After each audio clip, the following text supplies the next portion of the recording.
But I really don't have any regrets. I really don't. I've lived exactly how I've wanted to. I've tried my hardest every single time. I didn't win the matches that maybe I should have always won, but I really gave it my all. So that for me is enough.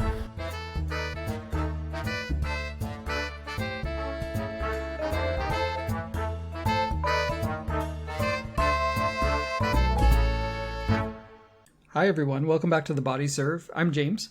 I'm Jonathan. And we are almost at Roland Garros, a mere 9 months after the most recent one. It starts on Sunday in Paris. The draws have been released. Folks are getting their last preparations in. But that's not what everybody's talking about right now. No, Naomi Osaka's announcement that she would not be doing press conferences after her matches. She released a statement saying, "Hey everyone, hope you're all doing well. I'm writing this to say I'm not going to do any press during Roland Garros. I've often felt that people have no regard for athletes' mental health, and this rings very true whenever I see a press conference or partake in one. We're often sat there and asked questions that we've been asked multiple times before, or asked questions that bring doubt into our minds, and I'm just not going to subject myself to people that doubt me. I've watched many clips of athletes breaking down after a loss in the press room, and I know you have as well. I believe that whole situation is kicking a person while they're down, and I don't understand the reasoning behind it. Me not doing press is nothing personal to the tournament, and a couple journalists have interviewed me since I was young, so I have a friendly relationship with most of them.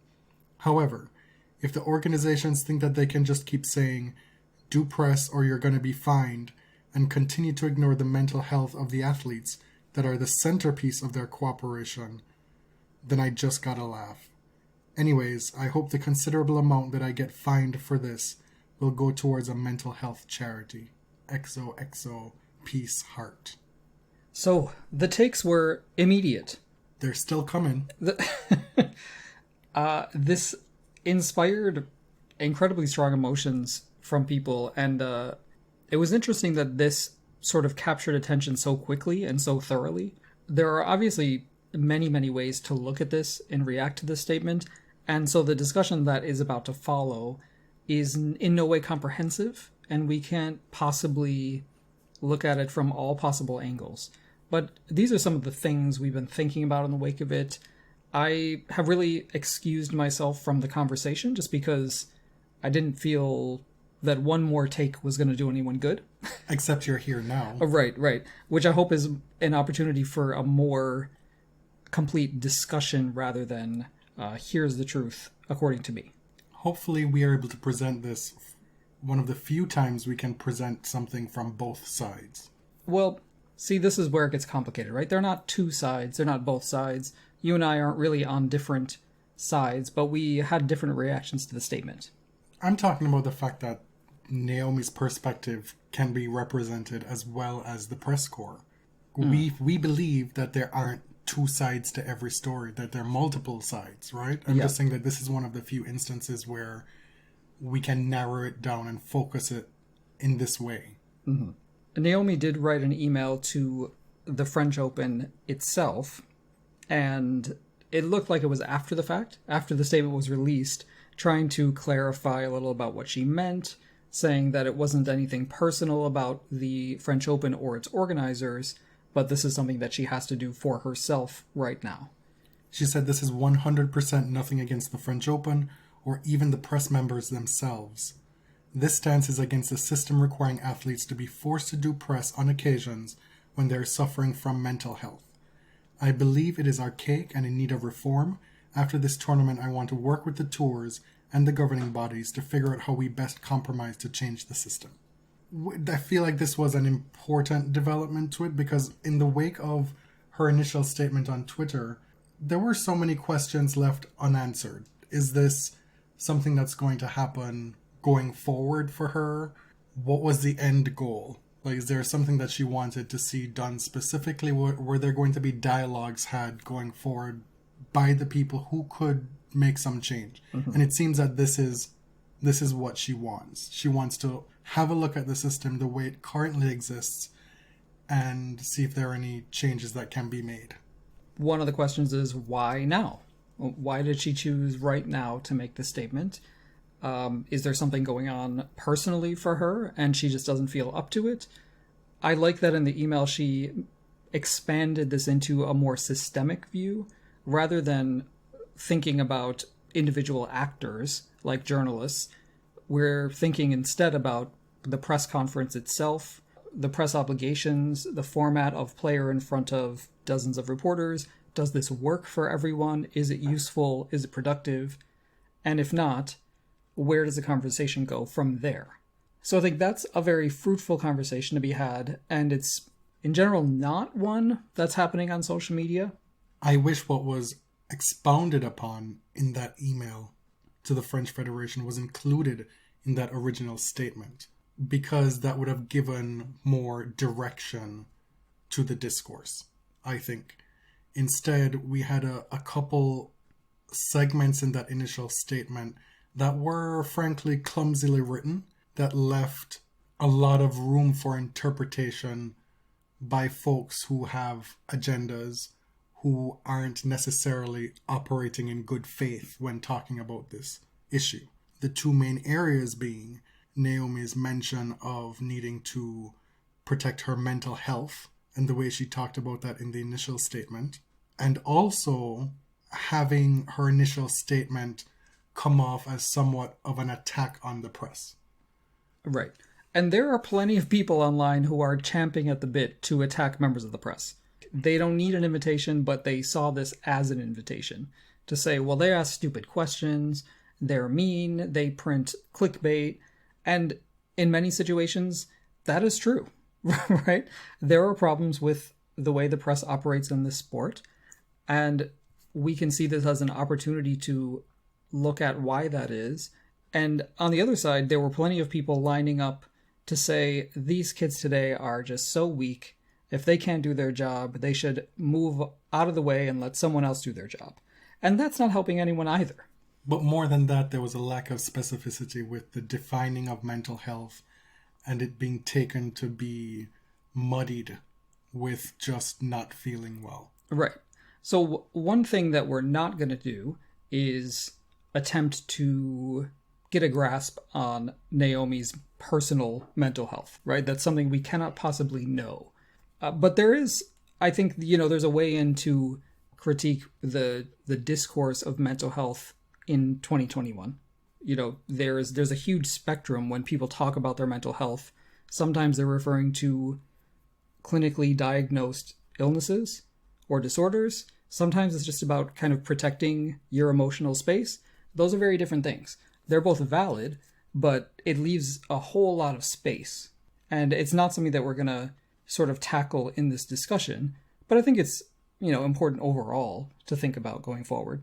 But because of this, and maybe it would have been the case anyway, folks are being very dismissive of her desire to protect her mental health, saying that, this is part of the game, this is part of the job. As a professional athlete, these are the things that you sign up for. And I keep coming back to this overriding question, despite all the nuance, despite all the points that are being made by everybody in opposing corners that have validity. I keep coming back to this idea that why should we keep doing things as they are just because that's the way it's always been?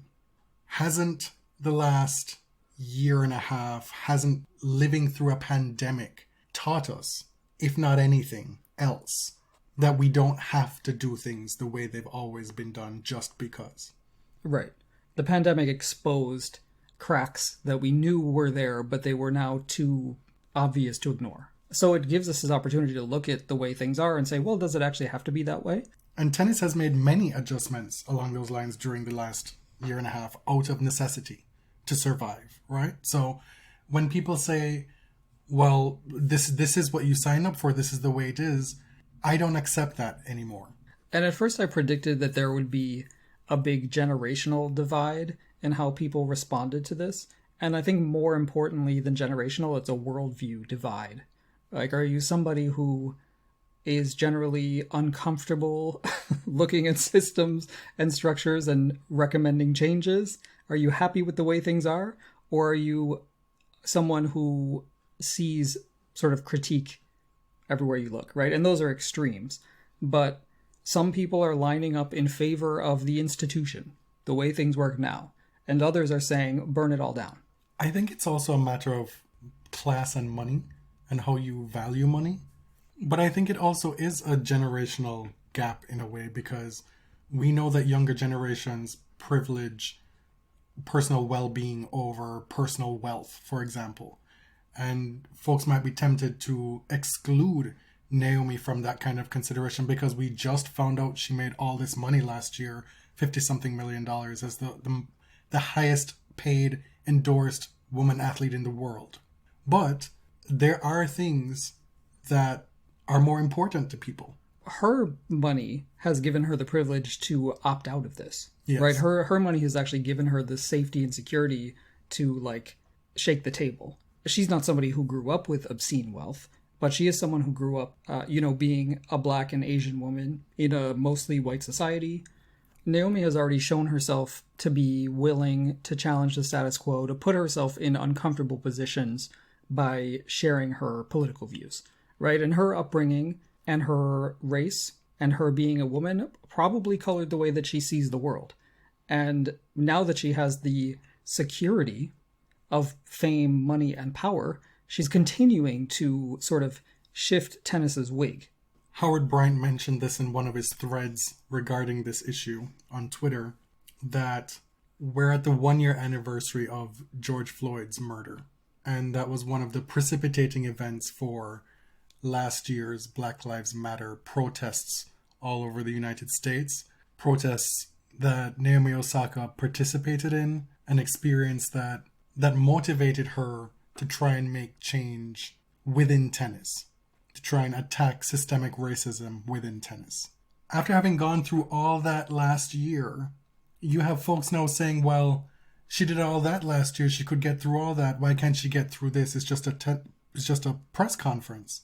And what I want to know is, why is nobody on the press side of this, be it fans or people on tennis Twitter, be it members of the press, why have I not seen anybody really talk or come at this from the perspective of Naomi Osaka is a Black woman first, an Asian woman first, right? Like Right. Serena, you cannot have any meaningful discussion about either of them as it pertains to any issue without considering their race first. Right. And because Naomi put her hand up last year and said, I want to use my voice in this way, she is going to have to undergo repeated traumas, right? Having to relive George Floyd's death, being asked questions in very often not a very sensitive way, as we saw at the US Open last year, and having to talk about this stuff all the time. And that's something that I personally do not and cannot understand as a white person, what it's like being a Black person and having to explain, relive, teach systemic racism to people who don't get it. But that's something that Naomi does. And it's weird for people to assume that the past is past, right? That she lived through it once. Why not do it again? These things can compound. That she wouldn't be asked about it this year, it being the 1-year anniversary of George Floyd's death, like Howard Bryant pointed out. That her continued reliving of trauma, just because she brought it up, she did it. She's responsible for us being able to ask this question because she gave us access to it, right? That's the thinking. But then she's expected to relive this trauma for spectacle, almost. Because it doesn't really have anything to do with her tennis. Right. I mean, sometimes it's written about in very interesting and productive ways, and sometimes it's not, right? Sometimes it's just for a TV soundbite or something. One of the things that I'm getting at here is we have this concept, and in many ways it's a concept now, and veering more toward a myth of a free and fair press, right? And wrapped up in that is this ingrained right to be able to ask the questions, to ask whatever you want, because you deem it appropriate. And so what we see is, under the guise of we are the press, this is journalism, we need to protect the institution, folks get cover for asking all manner of bullshit in press conferences. Coco Gauff today. Madness. Utter madness. Was asked, why do you think people compare you and Serena? Is it because you're black? And some of the questions very often amount to, you're black. Care to comment on that? Right, that's it. That's the only substance of the question. But, my initial reaction to Naomi's statement, it was not yes, queen. Like, that was not my gut reaction, right? And I'll tell you why in a little bit. But I want to continue talking about the press thing. Because speaking as someone who has so much passion for journalism and its role in a semi-free to free society, I think that the press is not always a very good check on itself, right? So this is why newspapers often have public editors or ombudspersons who exist outside of the newsroom, right? There's a clear separation between the public editor and the people who make the news. And that's to sort of evaluate the ethics of how we do journalism. It's to check reporters and editors when they make mistakes. It's to ideally establish trust among your readership and really to do journalism with integrity. Journalists themselves are often preoccupied with the minutia of the job because it is a very difficult job. And there's all these sort of professional standards that have become law in sort of Anglo-American journalism. All these things about how we are supposed to do journalism, to be objective, to be fair, to not be overtly political. And so that guides how journalists do the job. But it doesn't help journalists be self-critical and critical of their fellow journalists, I think. Because they don't have to. Because of the institutional laws that you just set forth. Right. And in any large institution like this, you get community, but sometimes you also get this circling of the wagons phenomenon, that some journalists will defend other journalists for almost anything, right? Because it's like this brotherhood and sisterhood thing. It's like when comics say, I can ask anything, it's comedy. Right. And so this isn't to say, again, like most journalists as a profession they're not unethical actors. This is a very difficult job and a very important job, and you need independent checks and balances. Okay. Tennis does not have those independent checks and balances. Even the people who write for notable publications, they don't have a lot of those checks and balances anymore. The funding isn't there. Mm-hmm. What we have is a new tennis media. It's a relatively new landscape where the rules that you're talking about do not apply. That's not the reality of the situation anymore. And I've always argued, we both started undergrad as journalism majors. I've always argued that sport journalism in particular necessarily cannot follow those rules for it to be successful. There has to be some blending, some commingling of the editorial with the straight facts. Yeah, because sports journalism in many ways functioned as promotion. Not only that, its lifeline was storytelling rather than a relaying of just what happened. Right. Like there's a certain necessary color that needs to be added to the prose in sport journalism for it to thrive. And I know a lot of folks disagree with this. A lot of folks who come from a strict journalism background disagree with this. If we take it as a given that sports writing is kind of like a creative nonfiction, and there's nothing wrong with that, own it. Like what we see in practice is what we should be labeling it as. The other side of that is just like strict match recaps, which nobody has any time for. I don't want to read that. Who has time for that? Yeah. It requires so much of the press corps' time and energy to do those sorts of things, to go to press conferences, to get those quotes. And who is it serving outside of folks trying to feed the machine and feed themselves, right? Because that's what pays, in a sense. And, this is also a model that was made when the mainstream press was really important for promoting sports. The mainstream press could make or break athlete celebrities, and the landscape has changed quite a bit. So at this point, I think it's valid to ask, what does the press conference accomplish? Whom does it serve? Are there ways that we can do it differently? And are you getting the stuff that readers want from press conferences? And I like the answer is not cut and dry. I think it's complicated, but it has become clear that you can cover the sport without press conferences. And there are really only a handful of athletes, of tennis players, who give the sort of insightful stuff to make that whole process worthwhile.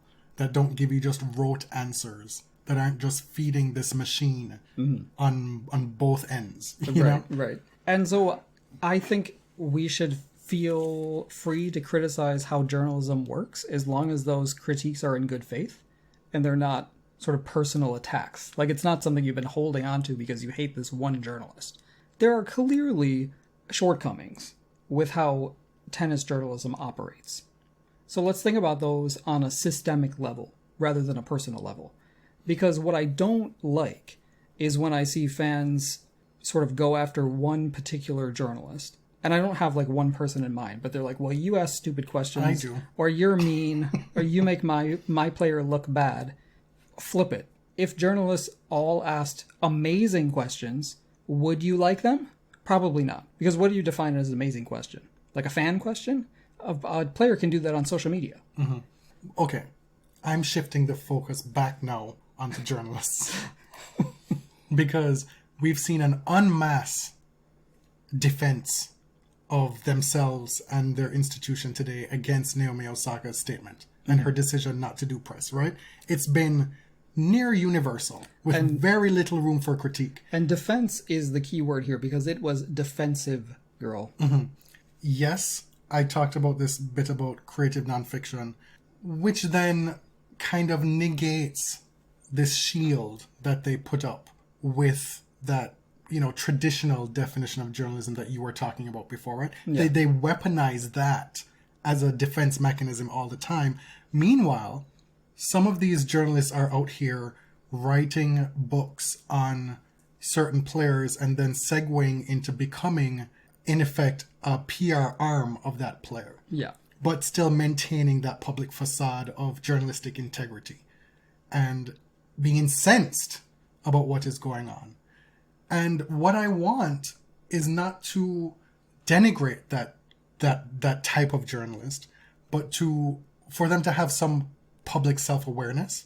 Because listen, this is a situation where it ain't easy for people to make money as a tennis journalist. Like, we can sit here and like kiki about this because we have like one or two toes in this water every year. Like, it's not paying our bills.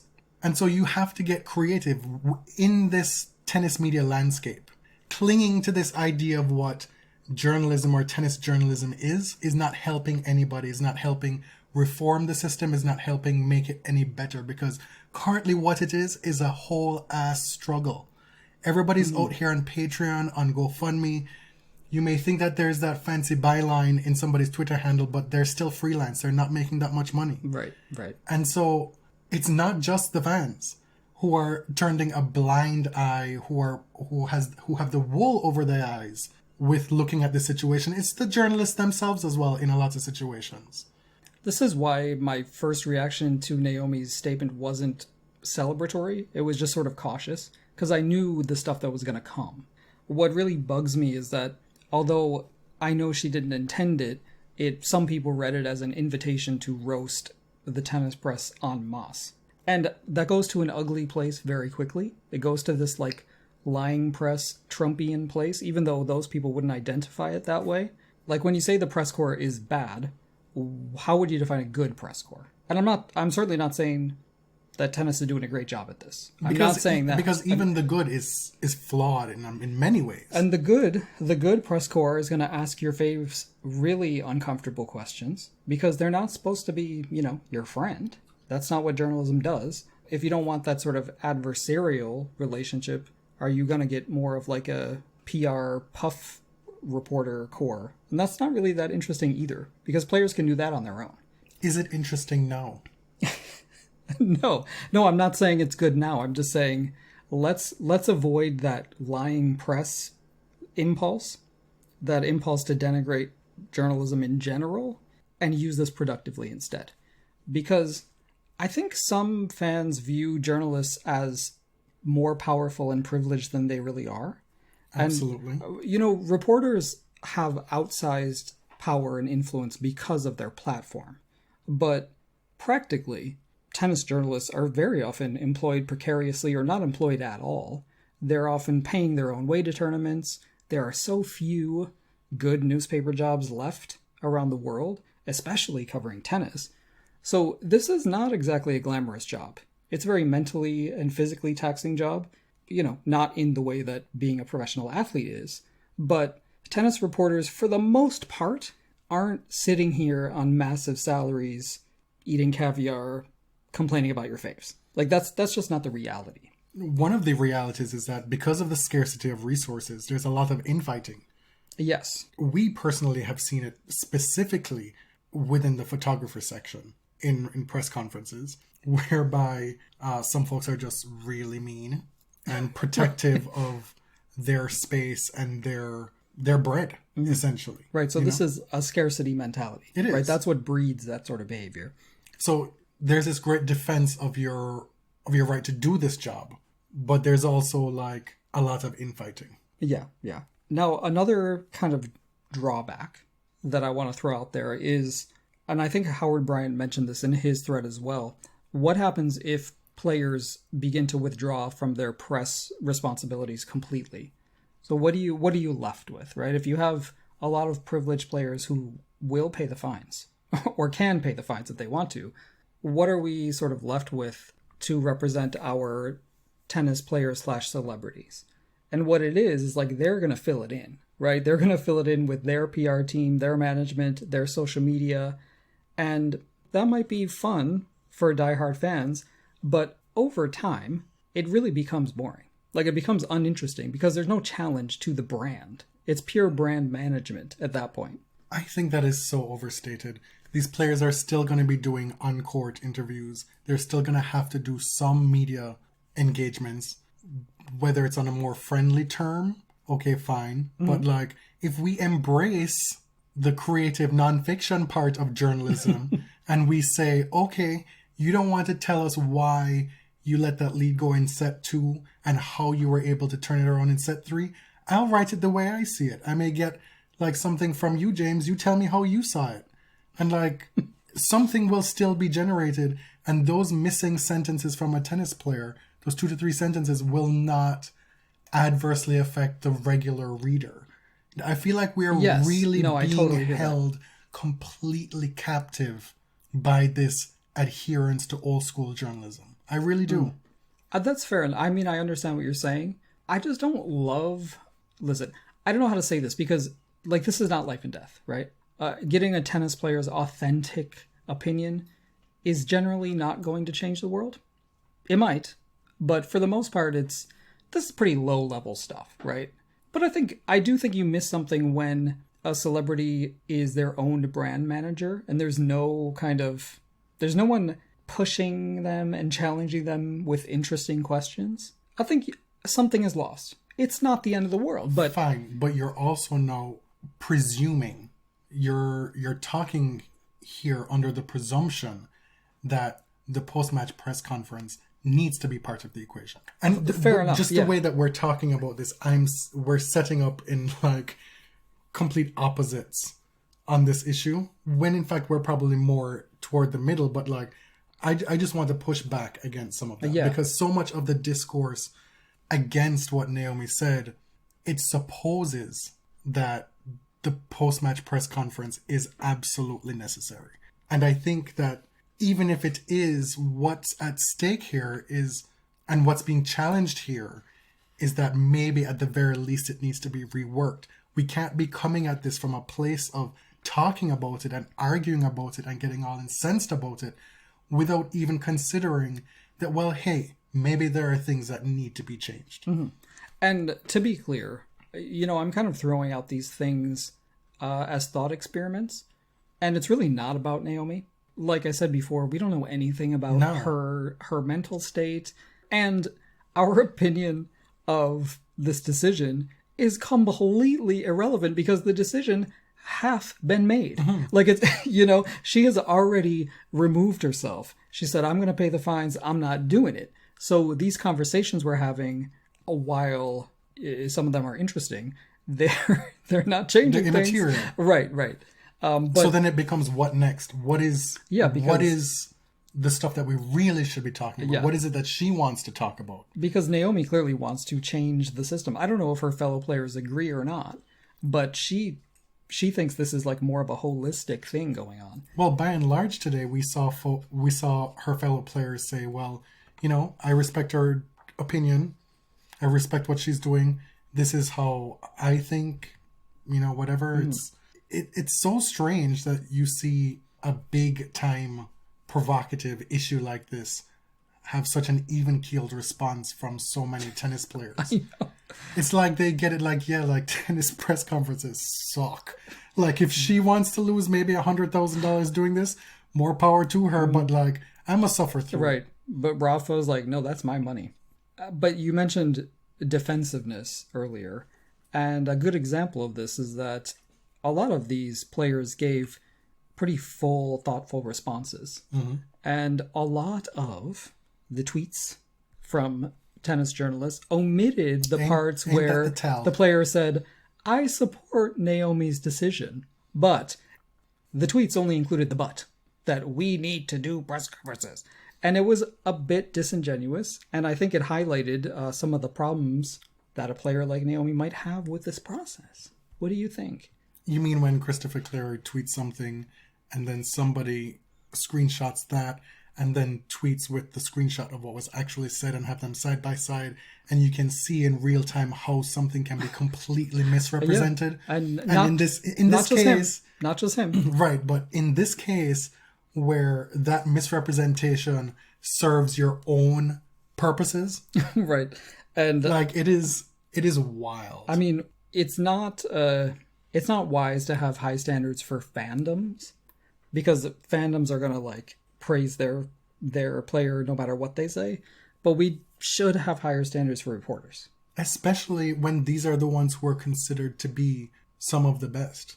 We're not talking about Ubaldo Scanagato, who quite frankly should not be in a press room ever again.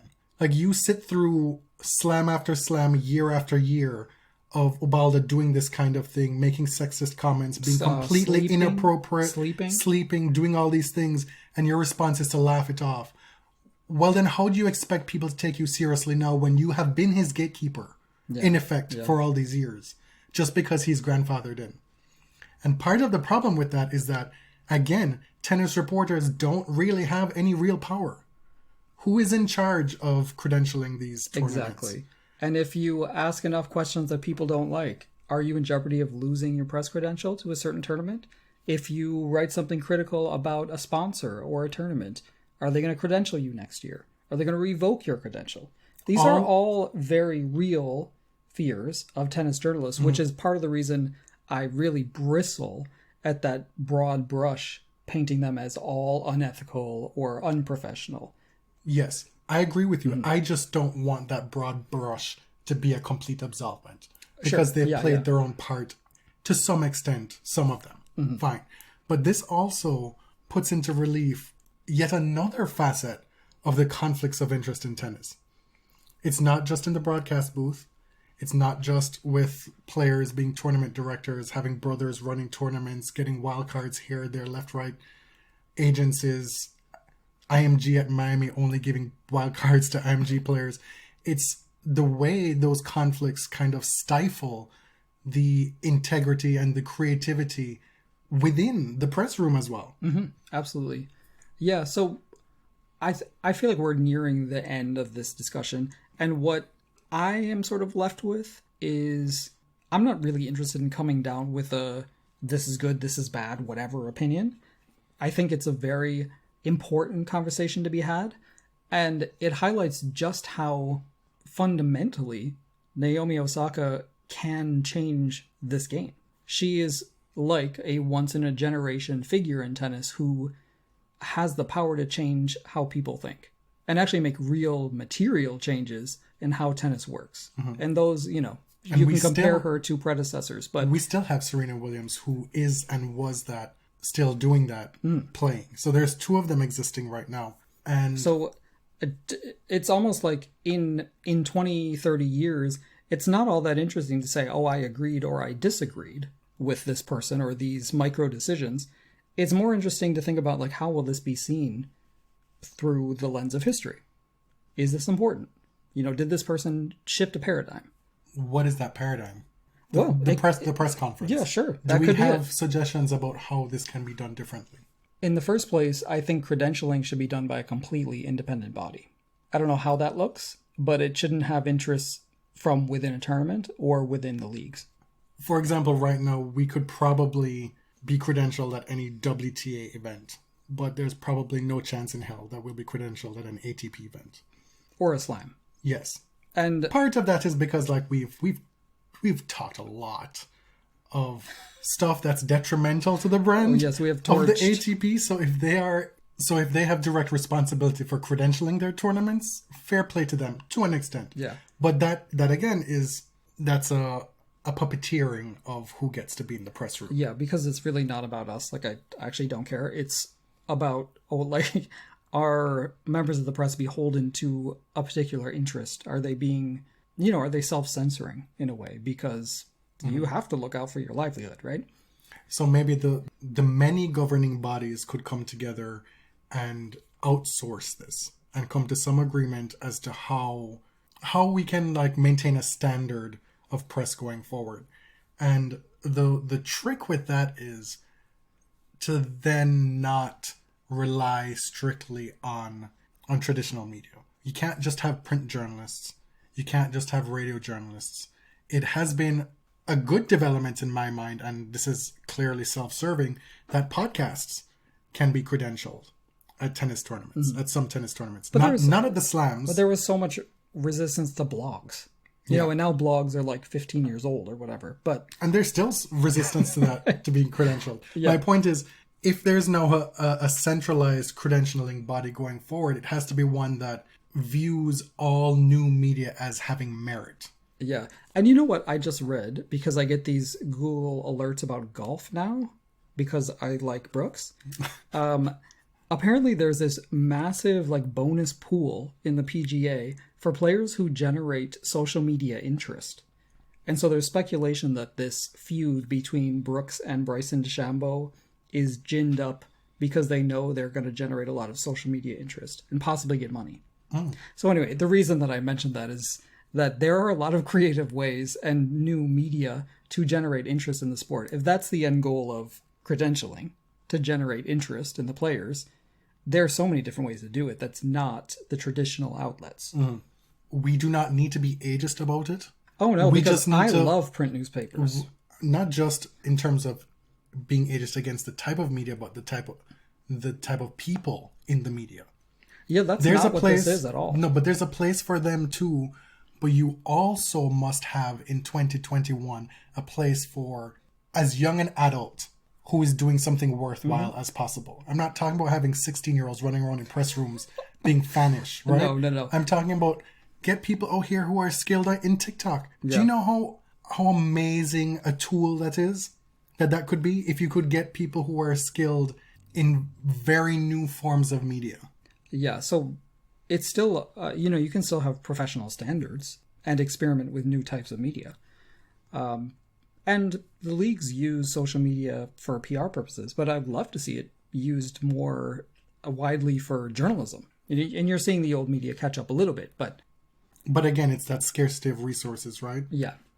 That's what that boils down to. There's already such a paucity of print and traditional media being profitable in tennis in general, that to then create a space for new media, the ones who are in effect responsible in a way for its decline, you can see how that friction arises. Yeah, of course.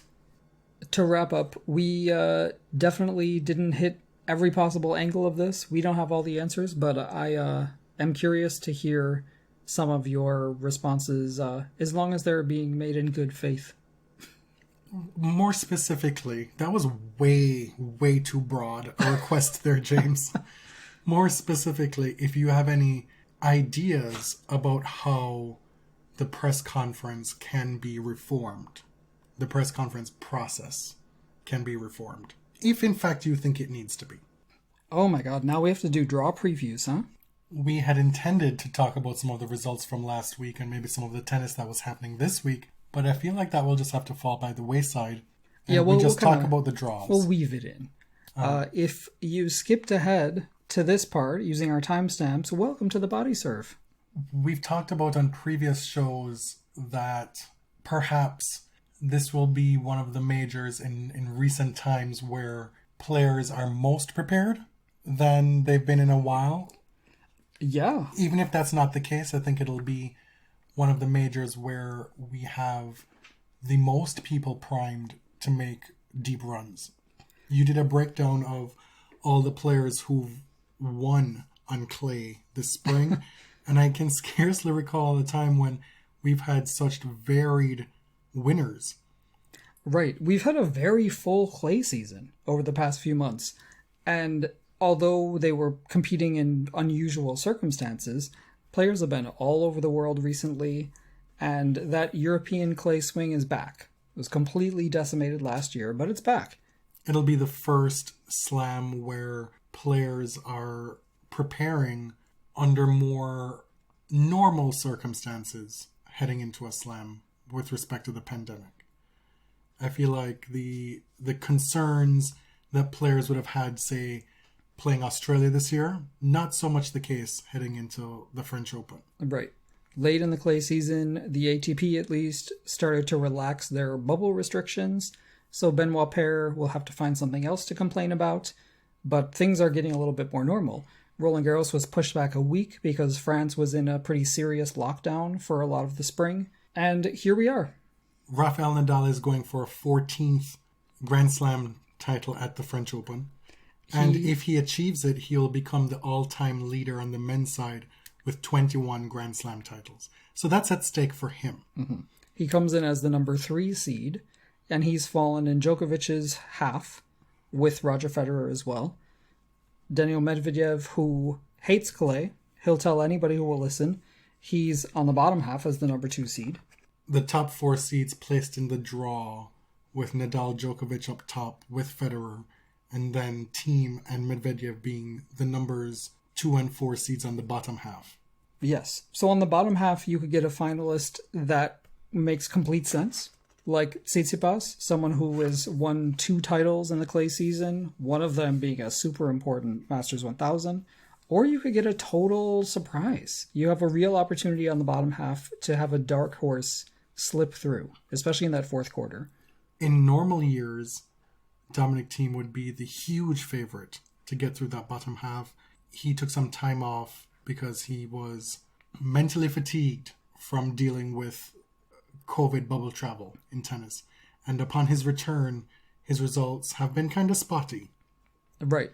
It's such an unusual season for someone like him who is normally so steady and over the past few years has been just steadily building and building on his results. Djokovic is currently playing that second Serbian tournament. He's in the final. He will head to Roland Garros sometime this weekend to begin the defense of his finals points. In the round of 16, he's slated to play the winner of Diminar and Goffin or Musetti. I don't know. There are some interesting first rounds there. Djokovic-Sandgren, I don't think will be a very interesting match, but is only notable for who it is. It really did not need to be stated. You're grasping at straws there. Tsonga is back with a buzzed head, and he'll be playing Nishioka in the first round. Musetti and Goffin is that's a really, really tough draw for David Goffin because I have Musetti as a dark horse here. Not to win, but to make some noise because he's had some pretty impressive wins this clay season. But in that quarter, the players who have been playing well, it's really Djokovic. Travaglia has been playing well. He opens against Diminar. Matteo Berrettini, he has to be one to look at in that quarter. And even though Roger Federer is there as well, who knows what to expect? Him coming back, this is the first time that he'll be playing best of 5-set matches and on clay. Felix Auger-Aliassime is a big name, a big young name, but yet unproven on the big stage, and this would be the stage least suited to a breakout for him. So you could make the argument that Djokovic, shy of the quarterfinal round where he'll maybe play Berrettini, has a fairly decent draw. Yeah. Berrettini is obviously the one that sticks out here, having won Djokovic's home tournament in Belgrade, the first one, and then coming in as the runner-up in Madrid, which, very different conditions, but still, he's had a great clay season. Federer, Roger is Roger, right? Like, he will come in and compete. We don't know what kind of form he is in, but he's gotten a typical top 8 seed draw. He'll face the 30 seed Taylor Fritz in the third round if he gets there. But then he also has Marin Cilic in the second round. Mm-hmm. And you may think, well, Cilic hasn't done anything really, but he's actually been playing better lately. So you have two players who, for varying reasons, aren't who they once were if we were looking at this draw, say, 5 years ago. But that's a potential throwback big clash in the second round. In the second quarter, that's where things get really dicey. That's where Rafa Nadal is housed. That's where Andrei Rublev is. Those are the two top seeds in that quarter. They would be slated to meet in the quarterfinals. But before then, there's also Nadal playing Alexei Popyrin in the first round. There's Monfils, who's trying to get back some form, opening against Ramos Vignolas, who's won a tournament on clay this spring. Monfils is seeded to face Rafa in the round of 16, but that's a really tough opener. Ramos just coming off the title in Estoril. Jannik Sinner is there to potentially play Nadal in the fourth round. Karatsev is there as well. And two-time titleist this year and alleged domestic abuser Nicolas Bachelet-Vili is there as well. Yeah, had to mention that. But in this quarter, we have a few people who have won titles on clay this year. Did you mention Lorenzo Sonego? No. Another player who's had an impressive clay season. It's tricky. And we've seen this many times with Rafa, with most of the top players, these draws that look very, very dicey, and then they don't exactly pan out as you think they are. Or they pan out like they did in Rome and he still wins. Right. Sonego, if you recall, he made the semifinals in Rome, pushed Djokovic 3 sets in that semifinal, and beat Rublev that same day in the quarterfinals. So he's on a real upswing in his career. Yeah. Diego Schwartzman is there too, but he's such a big question mark. He won the title in Buenos Aires a while ago, and since then, he has only had 2 wins on clay. So he won it before the traditional European clay season, but he's really performed poorly over the past few months. Except in the last week, he did well at UTS Showdown. Right. Patrick's tournament. And it's hard to make conclusions from that. Mm. So leading into this tournament, you'd have maybe hoped for or expected the 2 best players on clay to meet in the final, being Nadal and Djokovic. That won't be the case here because they're slated to meet in the semifinals, and that is the top half of the draw. Well, there is an argument that the 2 best players on clay are Nadal and Tsitsipas. Sure. Who could meet in the final. Sure. Which takes us to the bottom half of the draw. Yeah, so third quarter, that guy, Alexander something, he's the number 6 seed right at the top there. Dominic Thiem would be his quarterfinal opponent. Except one of the hottest players on clay, Casper Ruud, could have something to say about that. He would play Dominic Thiem in the round of 16. So it's potentially that guy against Casper Ruud in the quarterfinals. Dominic opens against Pablo Andujar, who recently beat Roger Federer. The other seed in his section is Fabio Fognini. Martin Fucsovics could be a landmine for him. Casper Ruud in the round of 16, who won in Geneva very recently. You also have Urkac, a Ruud-Urkac third round match. You have Ruud playing Benoit Paire in the first round, which could produce a lot of dramaticking. Right. Maybe not good tennis, but certainly good theater. I think that Kei Nishikori is a dark horse here. He could play Karen Khachanov in the third round. Achanov has been struggling with form, but has like slightly improved recently. You've also got Bautista Agut there. Yep. Dan Evans is there. You could have that guy playing Dan Evans in the third round. I guess you could have that guy playing that guy in the third round. There's a lot of opportunity, is the bottom line. If everything goes to form, according to seeds, Dominic Thiem would be the semifinalist in that quarter, and it would be a disservice to count him out, considering his recent history at Roland Garros. In the final quarter, that's headlined by number 5 seed Stefanos Tsitsipas, with Daniil Medvedev right at the bottom of the men's draw. Yeah. One of the questions here will be, how many matches will Medvedev win? Yeah, this is a really interesting quarter, because aside from Tsitsipas, there is such a huge opportunity for somebody to break through and make a quarter or a semi. I know we're looking at the same person. Oh, Sam Querrey? Your bae, Christian Garin. I was kidding. But the beauty about Sam Querrey is that he will play John Isner in the first round. So we get that out of the way right away. One of them is gone right away. I'm sure some people will watch that. I certainly will not. But Isner would be Tsitsipas' third round opponent. We have third rounds with Raonic and Pablo Carreño Busta. I don't know who's going to make it out of there. Another All-American matchup, Steve Johnson and Francis Tiafoe. Who knows? Maybe Francis breaks through and gets to the third round over Milos. But in that final section now, maybe it's Grigor Dimitrov. He opens against Marcos Giron in the first round. Dimitrov would play Garin in the third round potentially. And that's where it opens up then, because then you would potentially play Medvedev in the fourth round. And we don't know if that will happen. So there's actually, in this fourth quarter, so many trees who could make a deep run. There's Opelka. There's Medvedev. I mean, you kind of have to consider him a tree as well. He's super tall, no? There's Raonic. Nobody's talking about Milos Raonic. There's Isner. All players, especially since Opelka made that semifinal in Rome, all players now who've had some success, maybe not a lot of success, but some success on clay at some point. Yeah. And this is definitely the serve bot section, but I think someone like Opelka has a great chance to build on this confidence that he produced in Rome to make it to, who knows, the quarterfinals.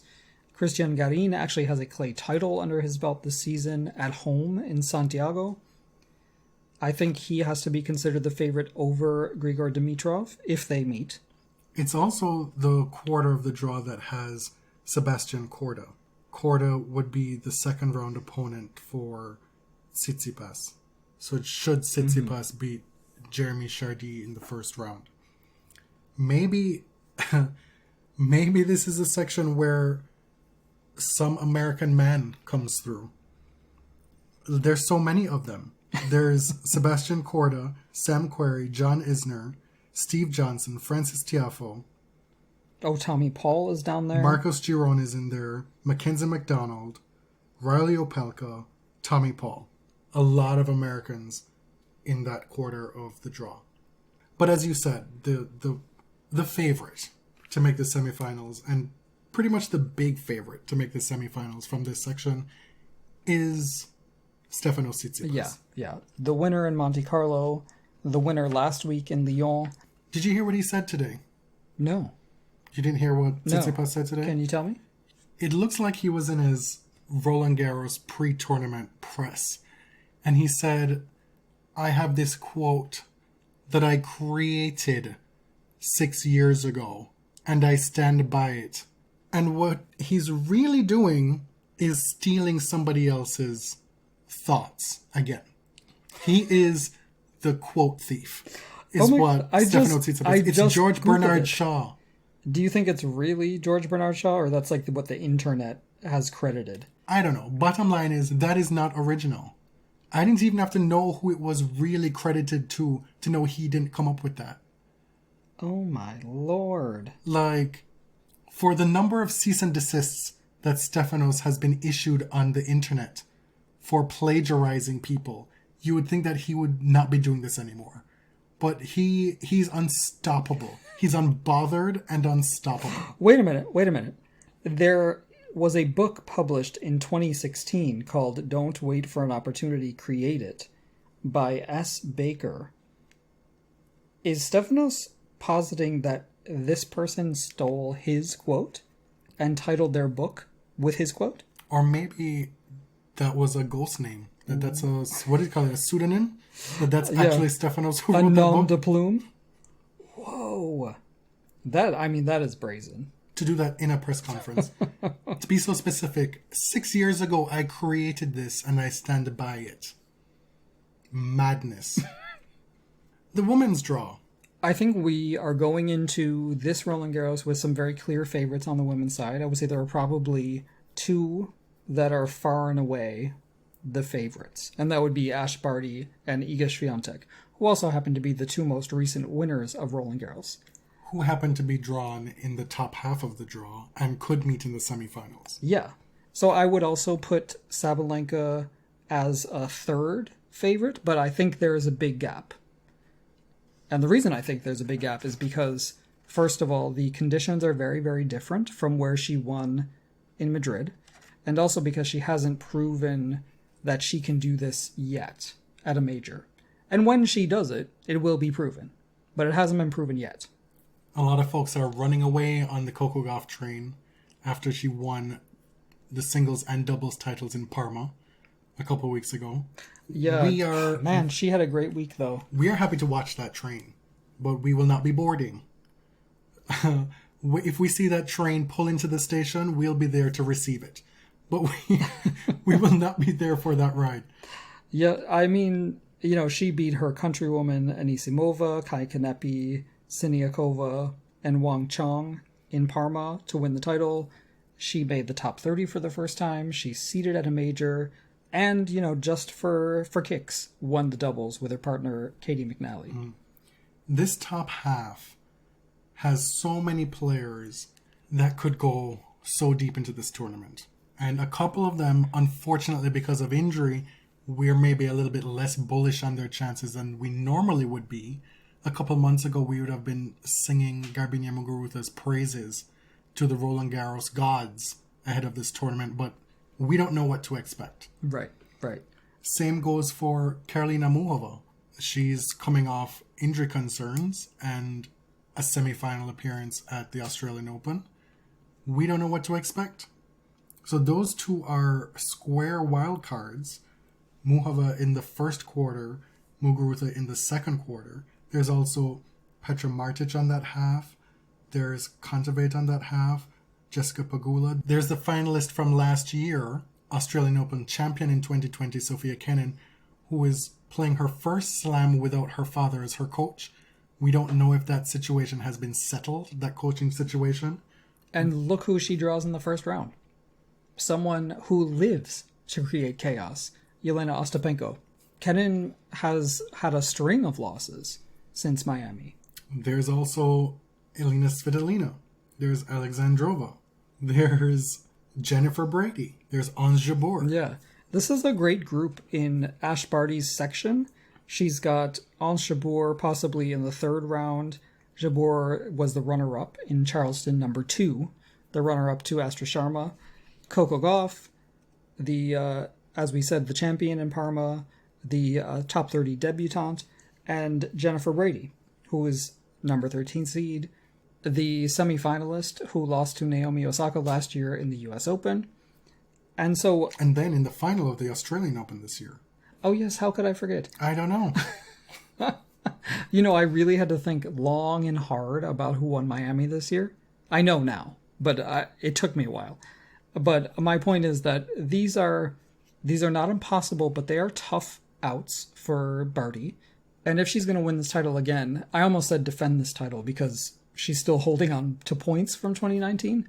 But if she's going to win the title again, this is a reasonable road that you're going to have to travel. And if you get to the semifinals, look who's waiting. Iga Swiatek, last year's winner, who just loves to beat these other players with breadsticks and bagels. Swiatek coming off that fantastic Rome run, the complete demolition I think that's what you were referring to most specifically, Yes. and more recently, the complete demolition of Karolina Pliskova in the Rome final, and also coming back to the site of her original demolition 9 months ago. Right. So I think maybe this half is such a perfect screenshot of the parity that we talk about on the WTA Tour. Because if you go by seeding, any of those third round players could make the final. Yeah, and I think we're in a really good space here because we have a lot of quality like down the ranks, but there are also clear favorites. Like there are clear stars here. First round matchups to watch in this top half: Yulia Putintseva against Ons Jabeur, Coco Gauff against a resurgent Alexandra Krunic, who kind of disappeared for a while. She's making her way back on tour. Wang Chong against Shea Sue, Sevastova against Jennifer Brady, Karolina Pliskova against Donna Vekic. That one is not easy. Yeah. That's a tough one. Carla Suarez Navarro makes her Grand Slam return after her battle with cancer. She plays Sloane Stephens, who too is playing better recently. Yeah. It's just amazing that Carla is back at all. I'll be glued to that match, definitely. Andrea Petkovic plays Muhova in the first round. And then Venus Williams. She's in this very first quarter of the draw, slated to play number 32 seed, Ekaterina Alexandrova. I mean, yeah. Venus is not seeded. If you're going to pull a seed, the 32 is kind of the best you can do. Venus hasn't won a match in a while. No, So not this since is Australia. You know, for a long time I would pick Venus in my draws to go further than was reasonable.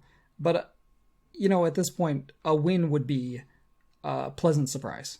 She's having, time and time again, incredibly slow starts to her matches.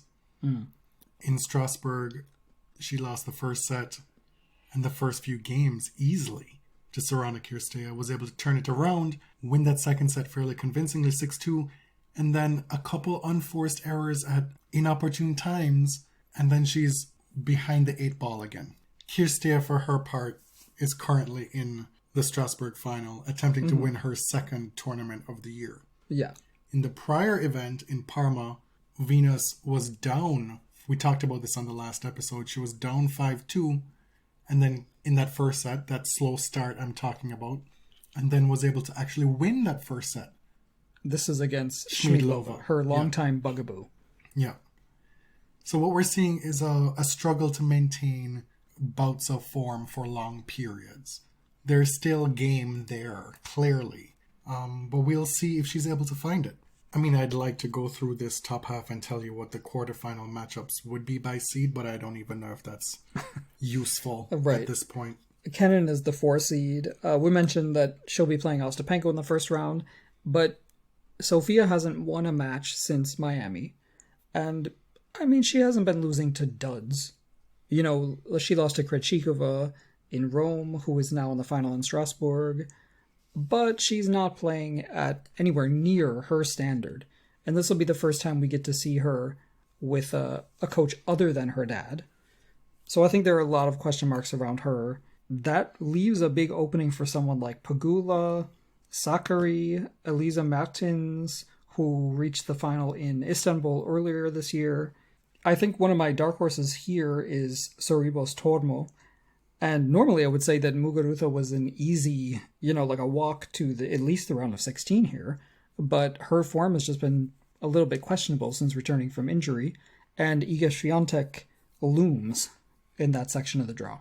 I think they played in the round of 16 in Dubai earlier this year. And here, if they win through, Muguruza and Swiatek would play in the round of 16. Yeah. The bottom half. This is where Miss Serena Williams is. She's been in France and Italy, between the two, for a long time now, practicing. Patrick Mouratoglou has been releasing pretty much daily TikTok videos on Serena's practices. We know that she's putting in the work. We just don't know if it will translate at Roland Garros. Right. We have not seen it pay off in one of the previous tournaments yet. As you know, I mean, we're 25 years into this, you never know what Serena is going to do at a major, even if her form beforehand isn't that great. She's definitely trying. But the draw gods didn't give her the easiest, but they did not give her the hardest draw either. It's perfectly fine for what it is. Yeah. So, Kerber could be the third round. We have... Well, she opens against Begu. Which is going to be annoying, but is a match that she can win. Rybakina, who flourished before the quarantine last year, but has struggled since.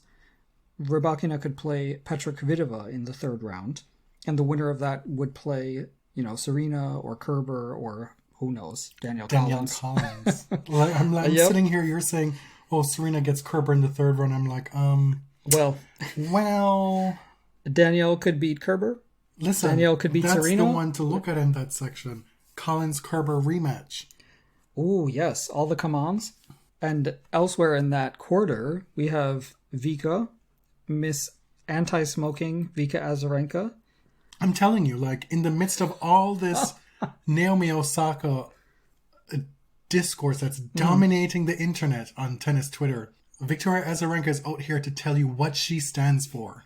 And that is anti-smoking. You know what's the one thing that is actually detrimental to everybody involved? It's smoking. It was so random. But, that's Vika. That's Vika. This is what I have to say about that. Leila Fernandez is in that little section. She could play Madison Keys in the second round. If Madison gets through, she could play Vika. Or, who knows, Svetlana Kuznetsova in the third round. Vika and Svetlana face off in the first. Don't overlook that this is the main draw return at a Grand Slam for Elena Vesnina. She opens against Olga Govortsova in the first round, the winner of that match, to play Petra Kvitova, potentially. Oh, and don't forget, one of your new faves, Clara Tauson. I haven't. I have it. It's right there. Azarenka Tauson, second round, asterisks all around it. Tauson was a titleist on hardcourt earlier this year, right? It seems like centuries ago. But she could play the winner of Azarenka Kuznetsova in the second round. And then, of course, the other main headliner in the third quarter is Aryna Sabalenka, the number 3 seed, the winner at Madrid, a very difficult out for anyone. Serena beat her in Australia. Including herself. Exactly. She could... I could honestly see her going all the way to the final, or see her lose in the second or third round. I have no idea. In the first round to Anna Konjuh. Well, I wouldn't go that far, but I would go that far. Okay. It's a tough first draw. Pavlyuchenkova is not an easy third round. In the final quarter of the draw. Okay, now this is the I don't know what the hell. I have it written here, wide open fourth quarter. And there are lots of gaps where I just couldn't even fill in anything. Andreescu, she played 2 matches in Strasbourg. And then she was like, what did she say? She said, thanks, love. I'm good. On to Paris.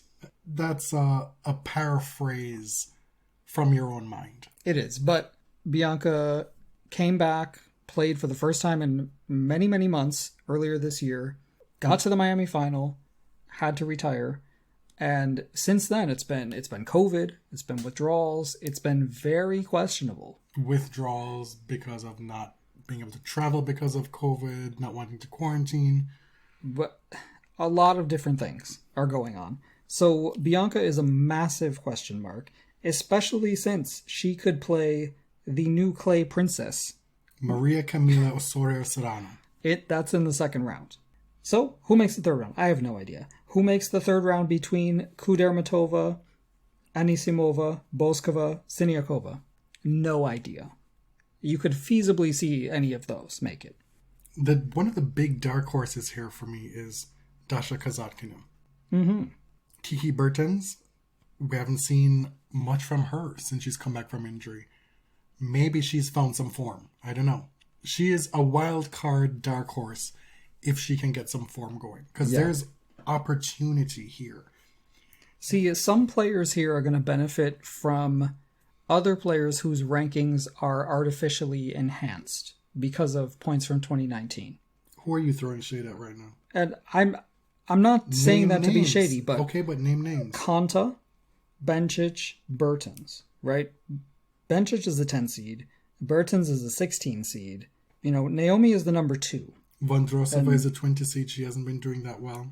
Right. So you've weeded out some great players because these players are seeded. I mean, some of these unseeded players in here, it's almost like facing a seed is a blessing because these seeds haven't been playing that well.